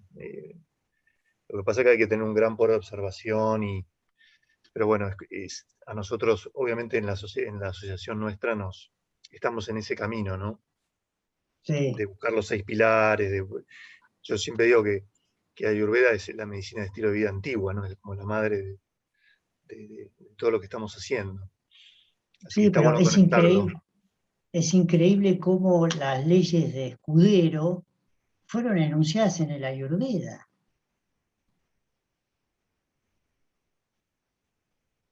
Cantidad, caloría, cantidad, calidad y ¿cuál era la tercera? Eh, que es el capítulo de los alimentos incompatibles en el Ayurveda. Mm. Cantidad, Armonía, calidad ¿no? cantidad, calidad y armonización. No me puedo acordar ahora la tercera. Mm. Pero figuran en el Ayurveda mucho más descriptas todavía, ¿no? Con mayor profundidad. Por ejemplo, decían ellos, la sal de roca no impacta sobre la presión arterial como la sal marina. Y no tenían tensiómetro ni nada, pero le decían a los pacientes, si usted quiere vivir más, coma con poca sal o coma sin sal. ¿De dónde la sacaban? Hace 5.000 años atrás. El ACV es increíble, ¿no? El riesgo cardiovascular. Sí. De las leyes, las propiedades son cantidad, calidad, armonía y adecuación. Armonía y adecuación. No Gracias, sé ¿Qué Inés. querías? La adecuación es el capítulo de los alimentos incompatibles, Cristian, vos que estudiaste Ayurveda. el gran capítulo de la incompatibilidad alimentaria, Ahara Viruda. Es exactamente la adecuación. Y la cantidad, dice, ellos tengo 20 reglas de alimentación, ¿no? Se describen todas, no comer hasta que no fue digerida la comida anterior, no comer que debe... Y después te dice un sutra, uno de estos aforismos que son muy penetrantes, ¿viste? Que llevan la luz del conocimiento así de una manera como instantánea, te dice, de todas las reglas de alimentación, la más importante es la cantidad. Olvídate, vos podés comer todo de acuerdo a tu doya, de acuerdo a tu desequilibrio, de acuerdo a la estación en la que estás. Dentro de la estación, si cambió, si no cambió el clima, si aumentó el sol y te derritió CAFA, y si te secó. Pero vos comés en cantidad, la sonaste. Yo daba, cuando estaba en Maimónides, en un par de años, en el capítulo de alimentación, daba dieta alcalina, ¿viste? Hablábamos de la dieta alcalina que también se complementa totalmente. Y muchos de los autores decían, muy lindo, vos alcalinizá todo. Si comés mucho alcalino, se termina transformando en ácido igual. Otra vez, la cantidad es fundamental. Me acuerdo que más de un año, como 2 años, yo tengo un amigo que es holandés y nos encontrábamos todos los años en India y hacíamos tratamientos juntos en una clínica con un médico que, bueno, tenía toda una historia. Yo tuve una historia muy, muy linda, ¿no? De mis comienzos con el Ayurveda. Y íbamos, allá se usan mucho los rickshaws, ¿viste? Vos que estuviste cristiano lo debes saber. Estábamos en un ashram y nos tomábamos un rickshaw hasta ir a la clínica del doctor para ir a hacer tratamiento todos los días. No estábamos internados en la clínica, no estábamos internados en un ashram, que estaba cerca. Él tenía un linfoma, este muchacho. Y bueno, compartíamos el rickshaw a la ida y a la vuelta, ¿viste? A veces, ¿no? Porque a uno tardaba más que el otro en el tratamiento. Pero yo le preguntaba, che, Peter se llama, ¿no? Che, Peter, ¿y qué te dijo de la alimentación? No, me dice, no me dijo nada, no me dice ni que coma zanahoria, ni que saque el tomate, ni que coma... Me dice, come menos, come poco, todos los días me dice lo mismo. Ahí no me lo olvidé nunca más, imagínate vivir una experiencia así, no te lo olvidas más. Y después cuando fui profundizando, dije, claro, este tipo seguía a pie juntillas a los clásicos, ¿no? Que decían, te dan, como te digo, 20 reglas de alimentación. Si no cumplís con las cantidades, chao, sonaste. Y ellos dicen lo siguiente, este es el tamaño de tu estómago. Este es tu estómago. Lo tenés que dividir en 3 tercios. Un tercio sólido, un tercio líquido y un tercio espacio. Si vos tenés un lavarropa que cargas 5 kilos de ropa y le pones 5 kilos o le pones 5 kilos 100, ¿cómo se lava la ropa que queda en el medio? Porque no se puede mover. Cuando empieza el tambor a girar, el movimiento no hace que penetre el jabón dentro de toda la ropa. En cambio, si vos de 5 kilos le ponés 3,5 kilos, 4, el espacio que queda libre, la ropa se lava perfecta. Y el desecho sale bien sucio, ¿viste? Cuando lo tiene que descargar. El espacio es la clave de todo. En el espacio se forma la enfermedad. Por lo tanto, el que tiene la maestría del espacio es el mejor médico ayurvédico, porque es el que está capacitado para devolverle la salud.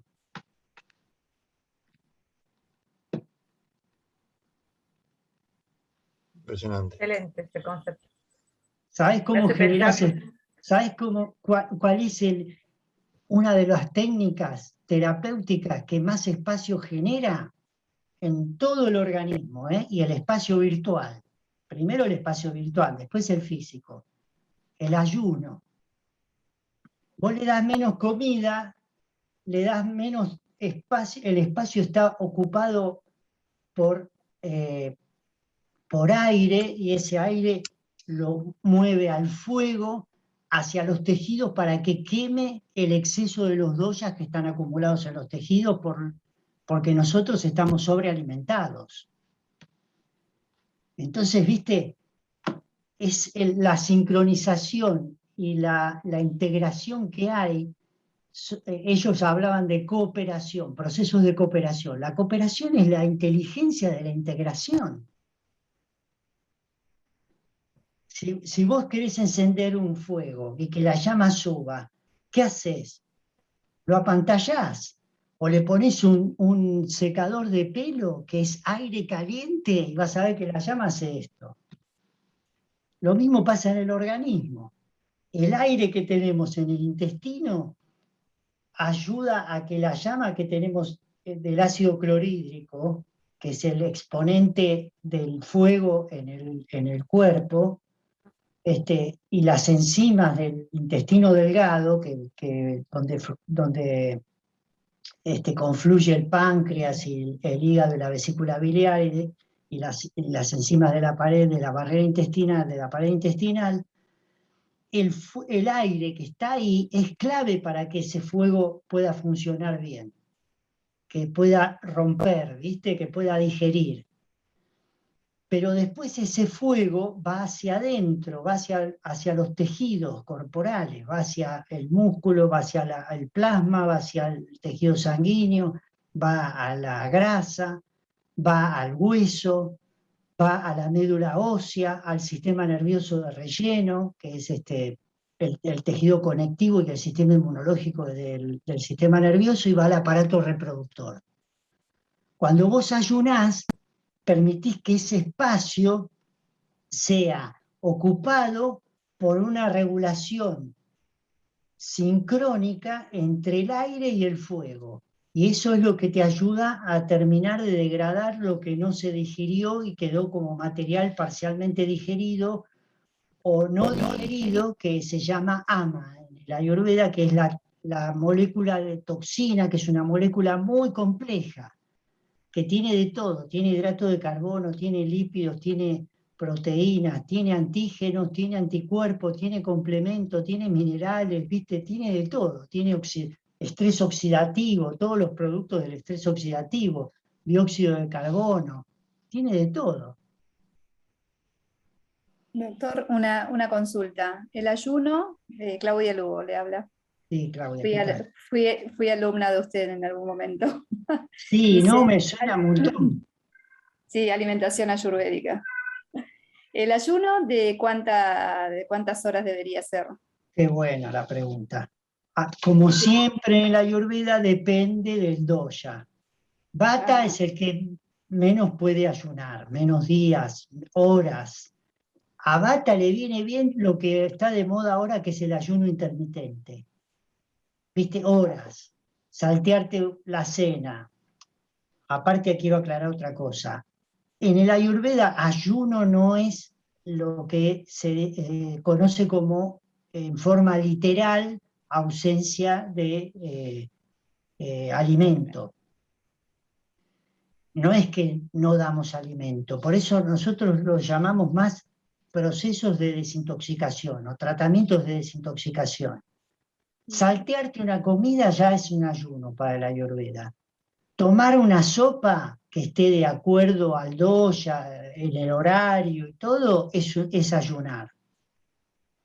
Entonces, Vata hacer un ayuno de una cena líquida, una merienda más o menos sólida, pero hacer líquido, y a la mañana como desayuno hacer líquido de vuelta, que pueden ser jugos de vegetales con frutas o jugos de vegetales solos. Viste, los vegetales se usa mucho el tema de la clorofila y de los verdes y demás. Sí.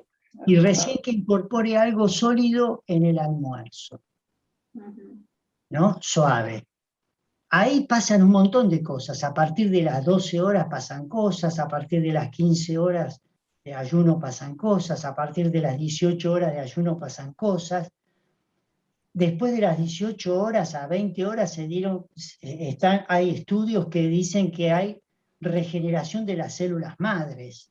O sea que, viste, ¿para qué te vas a mandar un ayuno de 5 días que si vos lo podés hacer bien reglado, no tenés que irte a un retiro o estar internado en algún lugar para hacerlo? O Eso sea que que decía, el fuego, claro, el fuego, el acné del estómago se puede activar en cualquier momento, entonces en cualquier ayuno. No necesariamente exacto, tiene que ser de la noche para la mañana. no. Y eso también, la frecuencia, ¿viste? Empezar a hacerlo cada 15 días, después una vez cada 10 días, después una vez por semana. No sé, yo tengo esquemas con pacientes que lo hacen 2 veces por semana, lo hacen 3 veces por semana. Hay otros que dicen, yo no comí más sólido, a mí me encanta, yo ahora tengo la sopa para la noche. Ahora, viste, como se me agrava mucho bata, dando la clase, se me sube mucho la alerta, si no, no puedo dormir. Entonces, una sopa, un caldo, viste, con unas especias adecuadas, pum, pum, una meditación y chao, me voy a dormir. Después, cuando me despierto, en el baño tengo unas tinturas madre de valeriana, pasiflora, viste, me clavo unas 20, 30 gotas y mañana sigo dando clases si quieren. Yo digo una cosa que hace muchos años digo, el acné a nivel digestivo es un adicto al trabajo. Vos lo que le das te lo tiene que romper, porque es lo único que sabe, es la única misión que tiene en esta encarnación, ¿viste? Vino con nosotros para eso. Entonces, si vos no le das alimento externo, el tipo va a ir a buscar el alimento para adentro.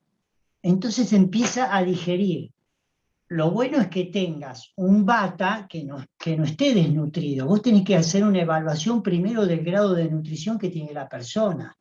Una persona que está anémica, una persona que está emaciada, una persona que está convaleciente, una persona que tiene déficit de vitaminas, de minerales, no puede hacer ayuno.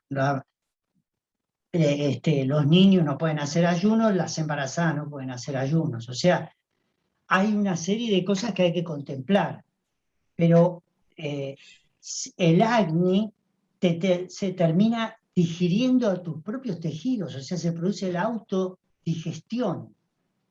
Ese es el mecanismo por el cual se describe a la anorexia nerviosa. Si vos ves la anorexia nerviosa y estudiás el fuego, cómo va en secuencia, porque es una secuencia fija la síntesis de los 7 datos, de los 7 tejidos. Empieza por el plasma, después sigue por el tejido sanguíneo, que son los glóbulos rojos, después sigue por el músculo, después sigue por la grasa, después sigue por el hueso, después sigue por el sistema nervioso y la médula ósea, y después el aparato reproductor. Cuando la niña llega a un grado de severidad, eso te da pronóstico, profundidad de enfermedad. Cuando llega al grado máximo de severidad en la anorexia nerviosa, deja de menstruar. Para la Ayurveda es porque llegó al 7º tejido. El fuego se fue digiriendo todos los tejidos previos. Primero aparece la debilidad, el plasma. La del déficit del plasma, débil, falta de nutrientes, la fatiga crónica es el paradigma de la deficiencia del plasma, del tejido del plasma y de la linfa. La anemia tiene que ver con los glóbulos rojos, también el vigor, porque los glóbulos rojos son la respiración celular, ¿viste? La respiración, la concentración del cerebro, la comprensión. El músculo, falta de tono muscular y después pierde masa muscular.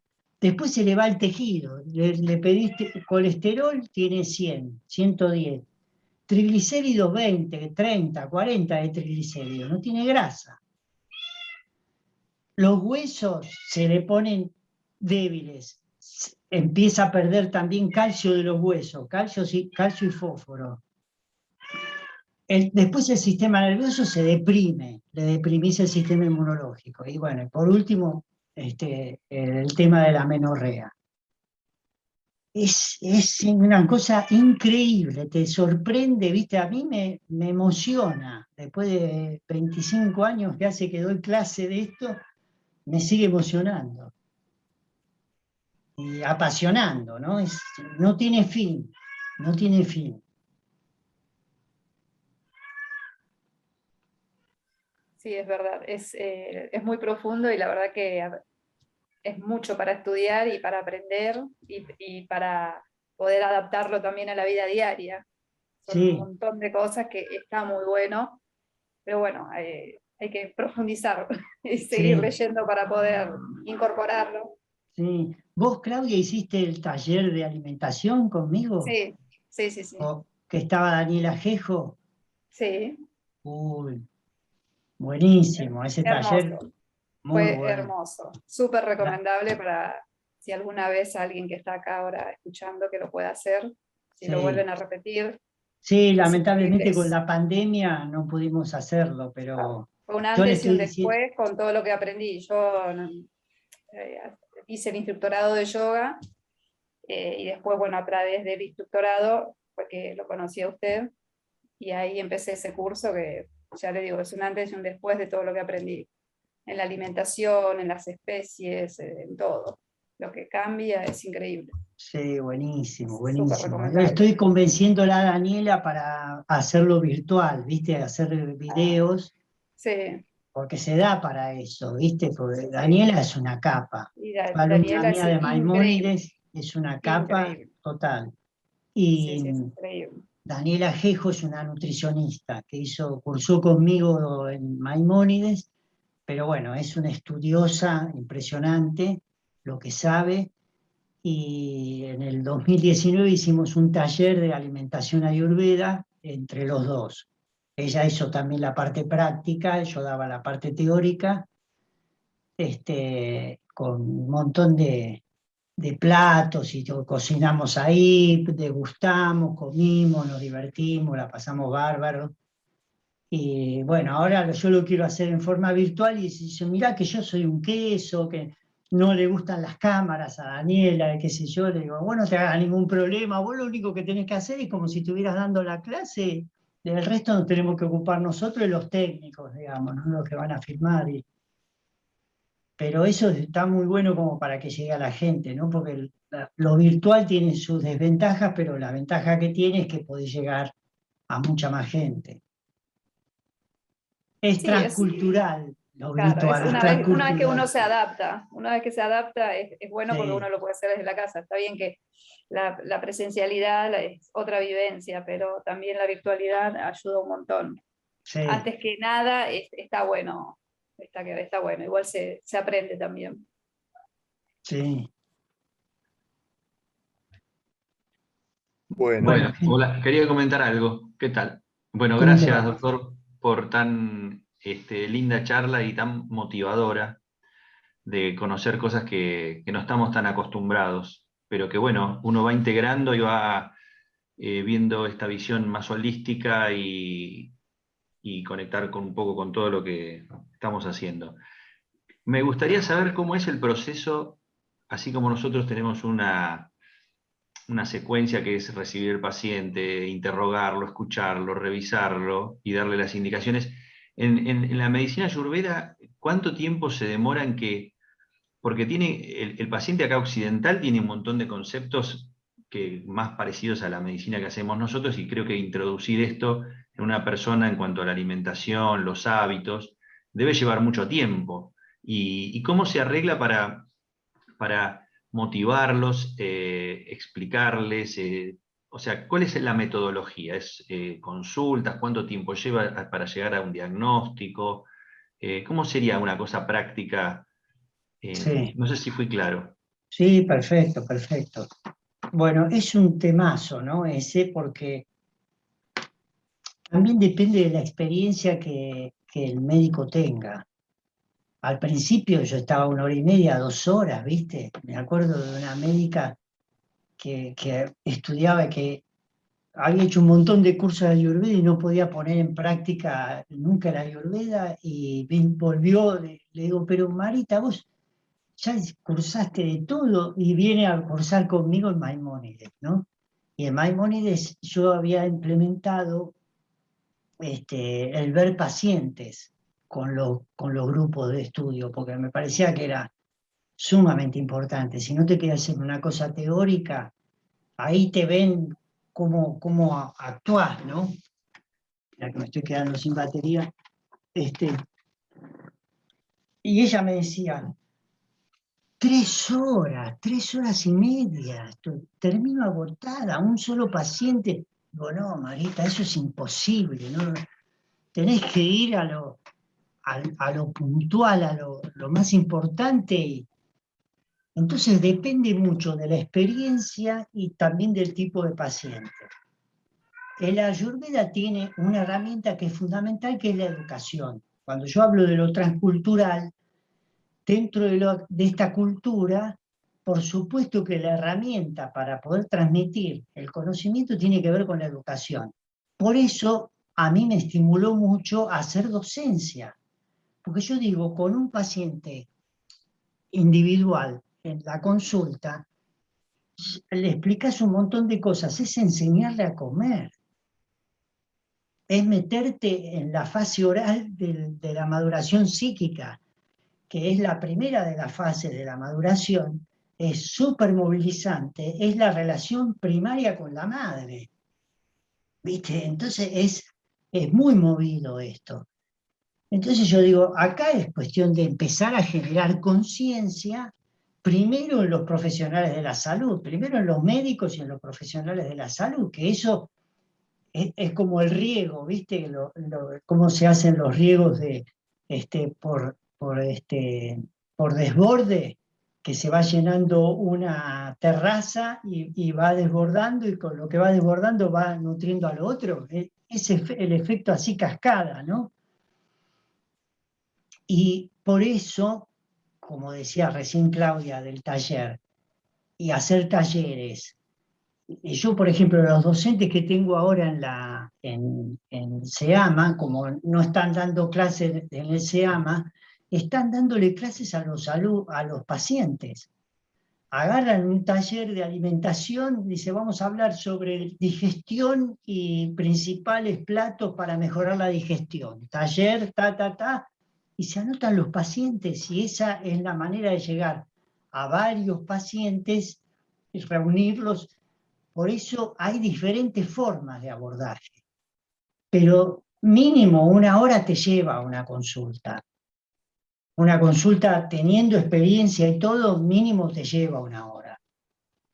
La primera vez. Después es menos tiempo, pero ya te digo, depende. Yo, por ejemplo, hoy atendí una chiquita de 9 años de primera vez, y la madre quería que le diera tips de cambios de alimentación que eran para la nena, pero que eran para toda la familia, porque a una nena de 9 años no le podés dar una dieta para ella sola, ¿viste? No, y bueno, y me llevó 50 minutos igual la consulta. La nena no tenía nada, tenía cosas, soplo fisiológico, ¿viste? Por un prolapso mitral que le habían descubierto, y le van a estudiar unas extrasístoles ventriculares, parece que. Pero lo que querían era más que nada que las orientara para una cuestión de cambio, y ahí fui con cosas generales, ¿viste? Porque no podés darle a una nena de 9 años que va al colegio, va a una fiestita o algo, y que no se coma el chisito, o que no tome la Coca-Cola. Por eso es muy variable, ¿viste? Cuanto más compleja es la persona, más compleja va a ser la consulta. Y lo que funciona mucho es el tema de dar charlas, de informar, de difundir. Viste, hoy en día con las redes también tenés posibilidades, los cursos.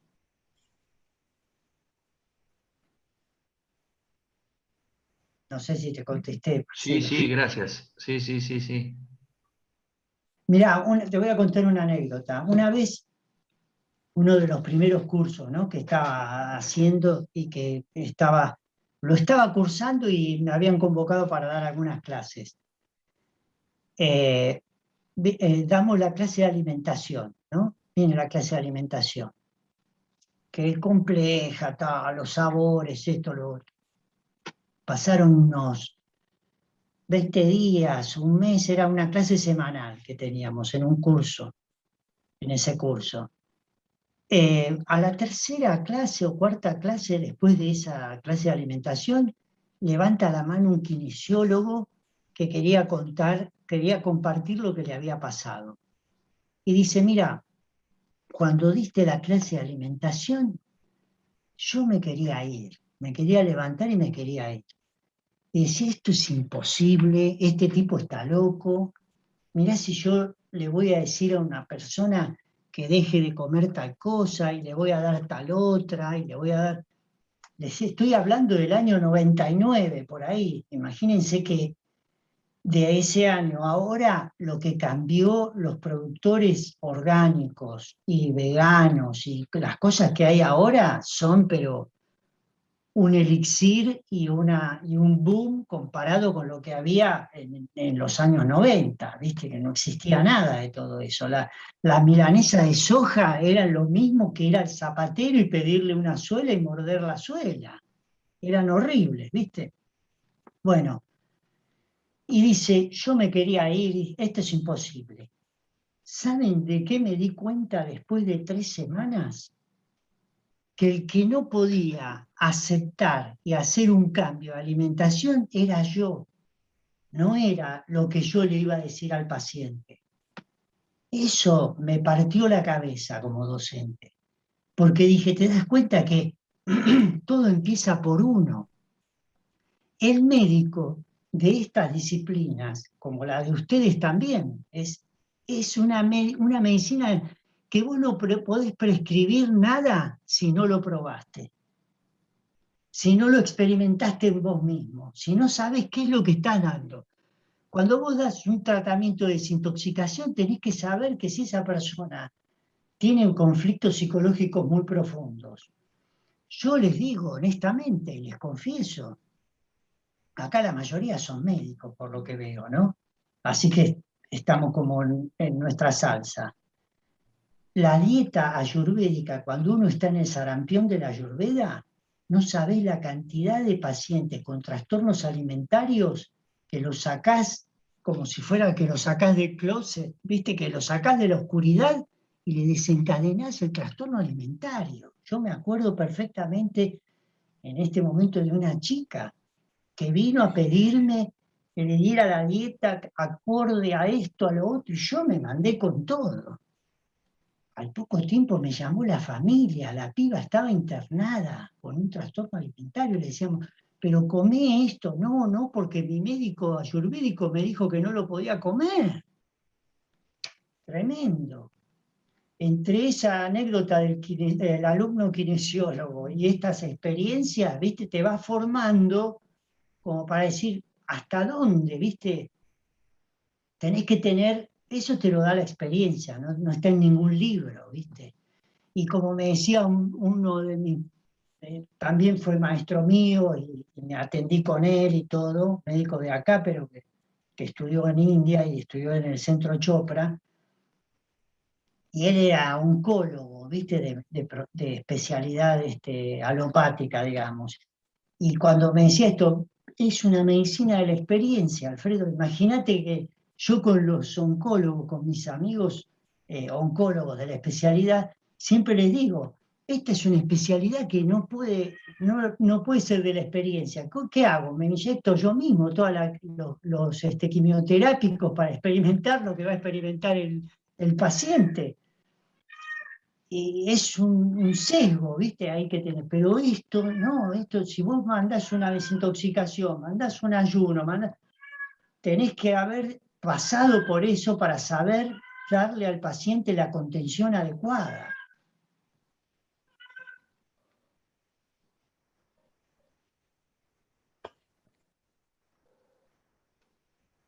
Así es. Namaste. Namaste. Bueno, Alfredo, te vamos a invitar tenemos la intención de hacer un congreso, así que te vamos a invitar el año que viene. Espero que vengas. Buenísimo. Sí, claro. Allí estaré. Y antes por ahí otra charla también te vamos a invitar. Como quieran. Es Igual cuestión de estamos en deuda coordinarla. con...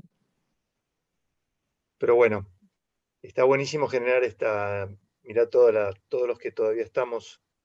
Es una charla, da la sensación de que podés charlar horas y horas y horas de esto, ¿no? Porque es la experiencia misma de la vida, ¿no? Es bajar a la tierra todas las cosas que nos pasan y que le pasan a los pacientes y salir un poco de esa distancia que hay, ¿no? Entre la medicina alopática que es tan distante, ¿no? Sí, sí, sí, Así que muy bueno. se tecnificó tanto, que bueno, en detrimento a veces de lo que es el contacto más profundo, ¿no? La comunicación más profunda. Pero bueno, muchísimas gracias. Acá leo algunas. Un placer, Doc. Gracias por su generosidad. Muchas gracias, doctor. Qué buena comparación. Gracias, muy claro y amorosamente compartido. Muchas gracias, doctor. Lauría, apasionante, así con letras mayúsculas. Así que le agradezco a todos. Gracias estos conceptos que hacen a una verdadera medicina integrativa. Excelente, doctor. Es un mundo por aprender. Gracias. Bueno, les agradezco enormemente las devoluciones, los conceptos, porque bueno, uno, Te lo mereces por tanta pasión. bueno, muchas gracias. Ahí tengo mi pita, ¿viste? Intensidad y competitividad. Pero bueno, la competitividad, yo digo siempre, el arte para el tip para pita es, desactivarle la bomba de la competitividad. La competitividad en el mal sentido, ¿no? No la cosa de la autosuperación y todo, la autoexigencia, la búsqueda de la perfección y todo, sabemos que hace estragos en la salud. Ujú. Así que bueno, gente, que disfrute mucho. Bueno, gracias, Alfredo. Acuérdense que después de los 40 hay que caminar el doble, reírse el triple y comer la mitad.